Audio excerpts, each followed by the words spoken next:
तो हम स्टार्ट करें आज फिजिक्स का एक नया चैप्टर, थर्ड चैप्टर, जिसका नाम है करंट इलेक्ट्रिसिटी। ठीक है, इसके कुछ इंपॉर्टेंट कॉन्सेप्ट्स पे हम फोकस करेंगे। सबसे पहले मैं स्टार्ट करने जा रही हूँ ड्रिफ्ट वेलोसिटी डायरेक्टली। ठीक है, तो कुछ चीजें हैं जो आपको पहले से पता होनी चाहिए, जैसे करंट क्या होती है, बेसिकली करंट का फॉर्मूला क्या होता है, करंट की यूनिट क्या होती है, जस्ट बेसिक, तो वो आपको पता होना चाहिए। ठीक है, तो मैं स्टार्ट कर रही हूँ ड्रिफ्ट वेलोसिटी के कॉन्सेप्ट से, जो सबसे ज्यादा इंपॉर्टेंट है इस चैप्टर के लिए। ठीक है, तो हम बेसिकली बात कर रहे हैं ड्रिफ्ट वेलोसिटी की। तो इसके कुछ ग्राउंड बेसिक्स रेडी करते हैं। जैसे बिल्डिंग बनाते हैं तो एक बेस की जरूरत होती है, वैसे ही बिल्कुल सेम हमें इस कॉन्सेप्ट के लिए कुछ चीजें चाहिए जिसके बारे में हम बात करेंगे। ठीक है, सब कुछ जानते होंगे कि कंडक्टर, ठीक है, जिसपे बहुत सारे फ्री इलेक्ट्रॉन्स आपके होते हैं। फ्री इलेक्ट्रॉन कैसे होते हैं वो भी शायद आपको पता होगा।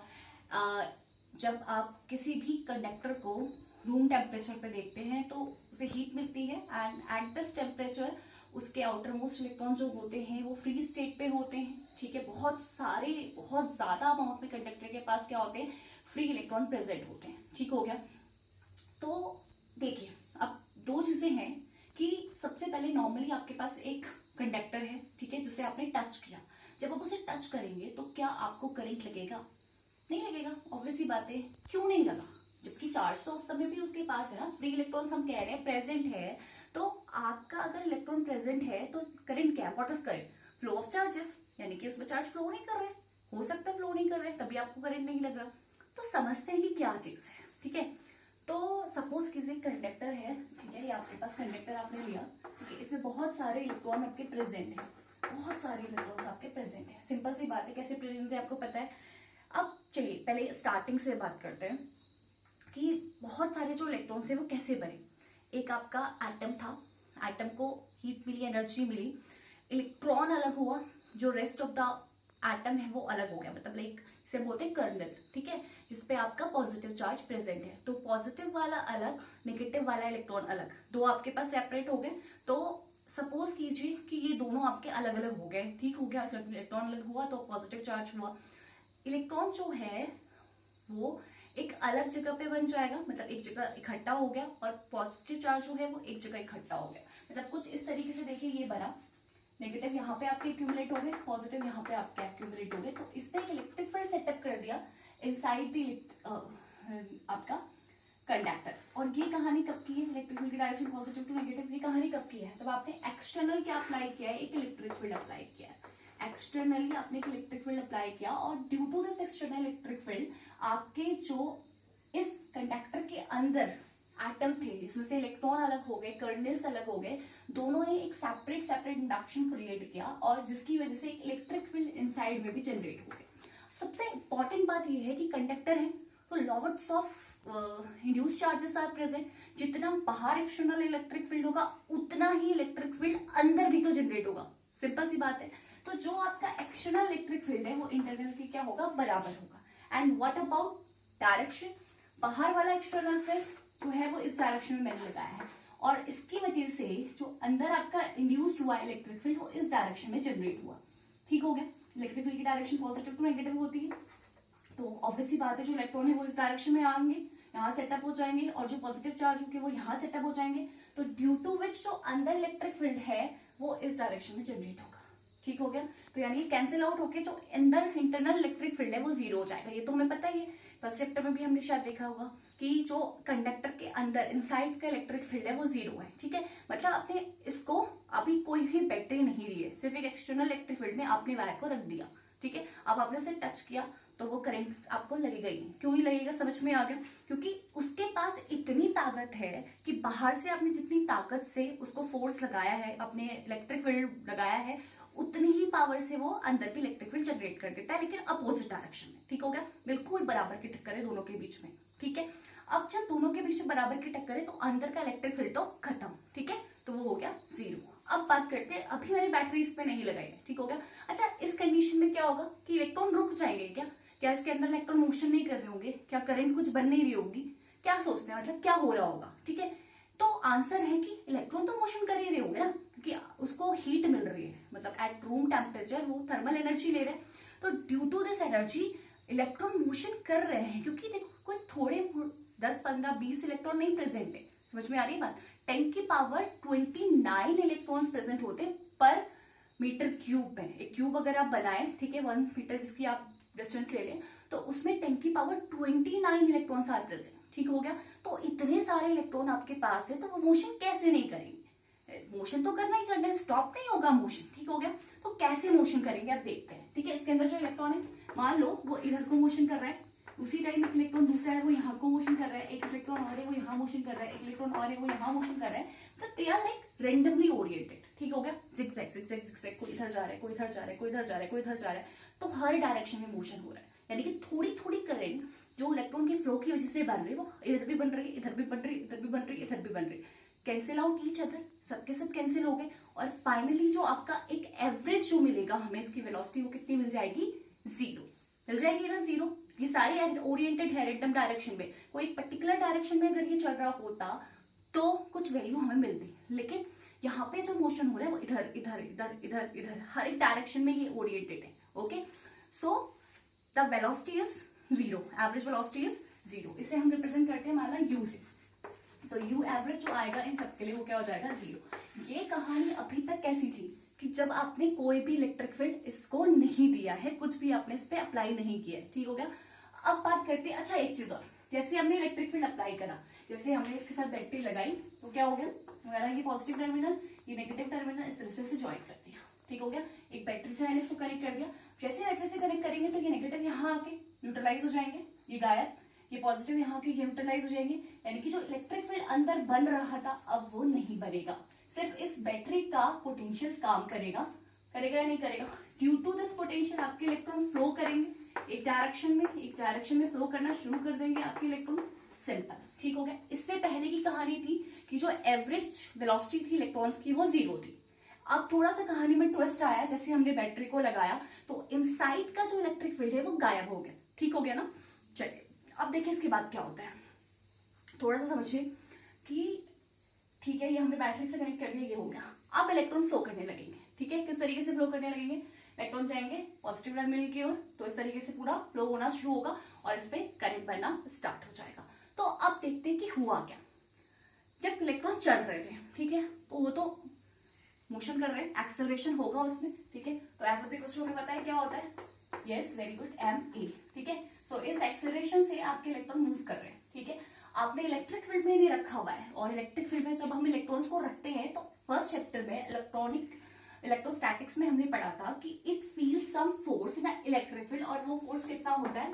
QE के बराबर होता है, पढ़ा था हमने। ठीक हो गया।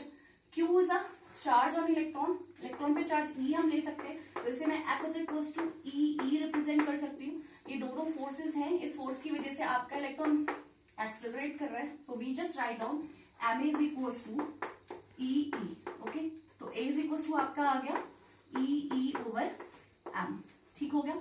अब देखिए क्या होता है, जो एक्सेलरेशन है, देखो इलेक्ट्रॉन इधर आ रहे हैं, इधर मोशन कर रहे हैं, और इलेक्ट्रिक फील्ड जो होता है वो कहाँ होता है? Positive to negative. एक्सटर्नल जो इलेक्ट्रिक फील्ड आपने अप्लाई किया पॉजिटिव टू नेगेटिव किया है, तो अपोजिट डायरेक्शन में एक्सेलरेशन हो रहा है। तो हम चाहे तो यहाँ पे माइनस साइन लगा सकते हैं, क्योंकि ये दोनों अपोजिट डायरेक्शन में है। जो इलेक्ट्रॉन है वो मोशन कर रहे हैं opposite direction of electric field. ठीक हो गया। तो अब देखिए क्या है, इसका मैं सिर्फ मैग्नीट्यूड अगर यूज करूंगी तो आपको पता है मैग्नीट्यूड कैसे लिखेंगे हम? सिर्फ EE अपॉन m। ठीक हो गया, ये आ गया आपका फर्स्ट इक्वेशन। अच्छा जी, अब इसके बाद देखिए कहानी में थोड़ा सा फिर चेंज आएगा। ये आ गया, ठीक हो गया। अब इलेक्ट्रॉन तो मोशन कर रहा है, इस एक्सेलरेशन हो रहा है, तो चलता रहना चाहिए, चलता रहना चाहिए, चलता रहना चाहिए, बहुत स्पीड से चलना चाहिए, क्योंकि टाइम के रिस्पेक्ट में एक्सेलरेशन में चेंज आना चाहिए और इतना ज्यादा उसकी स्पीड बढ़ जानी चाहिए। ठीक हो गया। लेकिन ऐसा नहीं होता। क्यों नहीं होता? बहुत सारे दुश्मन भी हैं, बहुत सारे और जिसे भी जो उसे हिंड्रेंस क्रिएट करेंगे, ऑब्स्टिकल्स क्रिएट करेंगे, जो उसे आगे बढ़ने से रोकेगी। ठीक हो गया। तो एक बहुत ज्यादा क्राउड है, मतलब पूरा एक एरिया है। ठीक है, जैसे सपोज कीजिए कि आप बहुत सारे जने एक फील्ड पे है, ठीक है, बहुत सारे बच्चे एक फील्ड पे चले गए हैं, रिसेस का टाइम है, वो पूरे स्कूल को खाली छोड़ दिया जाए, तो उस फील्ड पे सोचो सारी क्लासेस है, 11 PA 12 PA, मतलब सारे बच्चे हैं, किसी से झगड़ा है, किसी से झगड़ा है, तो क्या होगा? कोलिजन होने यानी टकराने की पॉसिबिलिटीज ज्यादा होंगी। और सिर्फ अगर ग्राउंड में एक ही क्लास है तो ज्यादा पॉसिबिलिटीज नहीं होंगी। यहाँ पे भी सेम वही कंडीशन है। 10 की पावर 29 इलेक्ट्रॉन क्योंकि प्रेजेंट है पर मीटर क्यूब में, हम जो लेके चल रहे हैं, कंसीडर करके चल रहे हैं जो अमाउंट, इतने सारे इलेक्ट्रॉन्स हैं, तो वो क्या करते हैं कि कोलिजन करना शुरू कर देते हैं। ऑब्वियस ही बात है, अगर मुझे टी टाइम में यहां से यहां पहुंचना था, इलेक्ट्रॉन को टी टाइम पे यहां से यहां पहुंचना था, तो वो सीधे तो चल ही नहीं सकता ना। क्यों? क्योंकि बहुत सारे और भी ऑब्स्टिकल्स है, बहुत सारे और भी इलेक्ट्रॉन है, ग्राउंड में बहुत सारे बच्चे, ठीक हो गया। तो एक बच्चे से सिर्फ आप बात नहीं कर रहे हो, आपके पास इतने सारे ऑप्शन है। आप थोड़ा आगे गए, आपको एक दोस्त मिला, आपने उससे बात करी, थोड़ा इधर गए, आपको एक दोस्त मिला, उससे बात करी, फिर थोड़ा और आगे गए, उससे बात करी, है ना। तो मतलब पूरे टाइम पे आप पूरे फील्ड का चक्कर मार ही नहीं पाए। वैसे ही बिल्कुल सेम यहाँ पे भी हो। जैसे इलेक्ट्रॉन था वो यहाँ से चलना शुरू हुआ, उससे टकराया, यहाँ गया, ठीक है, उसके बाद फिर टकराया, फिर वो यहाँ आया मान लीजिए, फिर वो टकराया, फिर वो यहाँ गया, ठीक है। तो इस तरीके से क्या हुआ, देखो ये फाइनल इनिशियल थी और ये फाइनल, मतलब बस इतना सा ही उस पर डिस्प्लेसमेंट हुआ। यही तो डिस्प्लेसमेंट होगा। टी टाइम पे वो सिर्फ क्या हुआ, यहाँ पे मोशन करता हुआ लास्ट में यहाँ पहुंचा। बहुत सारे और जो आपके एटम का जो बचा हुआ था, यानी कि जिसे हमने कर्नेल बोला, वो आयन प्रेजेंट है यहाँ पे अभी भी, जिसमें से इलेक्ट्रॉन अलग हो गया। आ रही है बात समझ में? तो इनके बीच में आपस में क्या होगा, कोलिजन होगा, कोलिजन होगा। और इसी कोलिजन की वजह से जितना टाइम में उसको एक्सेलरेशन मिलना चाहिए था, जितने टाइम में उसको चलना चाहिए था, वो चल नहीं पाएगा। आगे बात समझ में? और उसकी वेलोसिटी क्या कर जाएगी, डिक्रीज कर जाएगी। और जो लास्ट में इसकी वेलोसिटी डिक्रीज करेगी, इसकी एवरेज वेलोसिटी के बारे में बात करेंगे, ठीक है। तो ये जो एवरेज इसकी वेलोसिटी आएगी, it is called drift velocity, ठीक हो गया। आगे बात समझ में? ड्रिफ्ट वेलोसिटी का कॉन्सेप्ट क्लियर है कि हाउ द वेलोसिटी डिक्रीजेस, ठीक है। इलेक्ट्रॉन की वेलोसिटी किस तरीके से रुकी, आपकी वेलोसिटी किस तरीके से रुकी, आप जिस स्पीड से जा रहे थे उस स्पीड से आप क्यों नहीं पहुंच पाए, क्योंकि बहुत सारे ऑब्स्टिकल्स, बीच में बहुत सारे और लोग भी आपको मिले। वैसे इस इलेक्ट्रॉन को भी बीच में बहुत सारे मिले, जिसकी वजह से इसकी स्पीड में कमी आ गई, ठीक हो गया। आगे बात समझ में? ठीक है। अब देखो क्या है कि जो नॉर्मली इलेक्ट्रॉन होता है वो 10⁵ मीटर पर सेकेंड अप्रॉक्स स्पीड से चल रहा है, जिसकी स्पीड है, ठीक है, एवरेज स्पीड बोल सकते हैं जिसे हम, ठीक है, वो अप्रोक्सीमेट आपकी होती है 10⁵ मीटर पर सेकेंड, ठीक है। लेकिन यही इलेक्ट्रॉन जब टकराता है तो इसकी स्पीड यानी कि इसकी वेलोसिटी में कमी आ जाती है, डिस्प्लेसमेंट है, ठीक है। तो इसकी एवरेज जो वेलोसिटी हो जाएगी वो हो जाती है अप्रोक्सीमेट 10⁻⁻⁴ मीटर पर सेकेंड, ठीक हो गया, इस स्पीड से। और इसी को हम क्या बोलते हैं, इस स्पीड को ही हम क्या बोलते हैं, इसकी ड्रिफ्ट वेलोसिटी। क्या है ये आपकी ड्रिफ्ट वेलोसिटी। Clear everyone? ठीक है। आगे बात समझ में? इलेक्ट्रॉन जो है वो आपका इलेक्ट्रिक फील्ड अप्लाई करती है, मतलब एक्सटर्नल फील्ड अप्लाई करती है, बैटरी अप्लाई करती ही क्या हुआ, मोशन करने लगा। एंड वो जो मोशन है उसकी वेलोसिटी क्या होगी, कम होगी। किसकी वजह से कम होगी? Due to the successive collisions, जो कोलिजन्स हुए उसकी वजह से उसकी वेलोसिटी में चेंज आया, और जो एवरेज उसकी वेलोसिटी मिली है that is called drift velocity. Clear? That's represented by VD. VD से हम इसे दिखा सकते हैं।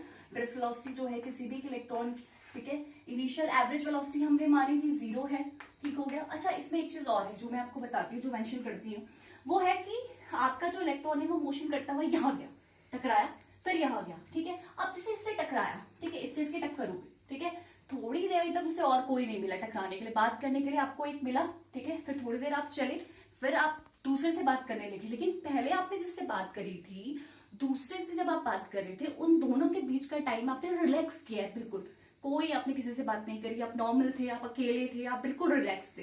तो वो जो टाइम पीरियड है इन दोनों से बात करने के बीच का, ठीक है, that is called relaxation time, ठीक है, जिसमें आप अकेले हैं, जिसमें आप किसी से बात नहीं कर रहे हैं, आप आराम से चल रहे हैं, आप रिलैक्स है बिल्कुल, ठीक है। सेम केस होता है इलेक्ट्रॉन के लिए। इलेक्ट्रॉन यहाँ पे टकराया, इलेक्ट्रॉन यहाँ पे टकराया, इसके बीच में खाली था, इस पे इसने किसी के साथ कोई टक्कर नहीं करी, कोई लड़ाई नहीं करी, कोई झगड़ा नहीं करा, ठीक है। सेम यहाँ पे इसने टक्कर मारी, यहाँ पे आया, यहाँ पे टक्कर मारी, लेकिन इस बीच पे बिल्कुल अकेला था, कोई इससे वो नहीं किया, कोई झगड़ा नहीं करा, ठीक है, रिलैक्स था।